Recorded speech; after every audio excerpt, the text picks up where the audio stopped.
আসসালামু আলাইকুম ওয়া রাহমাতুল্লাহি ওয়া বারাকাতুহু। কুরবানি আল্লাহ তাআলার বিধান এবং আল্লাহর সন্তুষ্টির অন্যতম একটি মাধ্যম।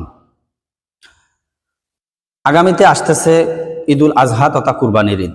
আর এই কুরবানির ঈদে আমরা সকলে আল্লাহ তাআলার সন্তুষ্টির উদ্দেশ্যে কুরবানি করে থাকব তথা জন্তু জবাই করব। আর এই জন্তুর গোশত খাওয়া হালাল। আর এই হালালের মধ্যে কিছু খাওয়া হারাম বা নিষেধ আছে। এর মধ্যে রক্ত অন্যতম, যা ইসলামে সম্পূর্ণরূপে নিষেধ। এছাড়াও রাসূল সাল্লাল্লাহু আলাইহি ওয়াসাল্লাম আরো 8টি জায়গার খাওয়া নিষেধ করেছেন।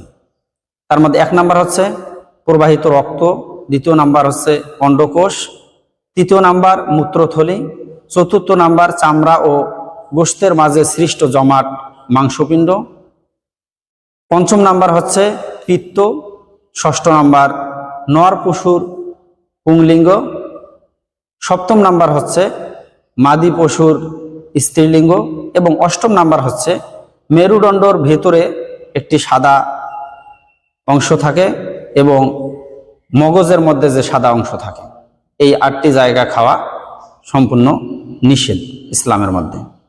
তাই যেহেতু কুরবানির ঈদ আর এই কুরবানির গোশত খাওয়া আমাদের জন্য হালাল, এই হালালের মধ্যে আমরা হারাম মিশ্রণ করব না, আবার হারামের মধ্যে হালাল মিশ্র করব না। আল্লাহ তাআলা আমাদেরকে বুঝার তৌফিক দান করুক।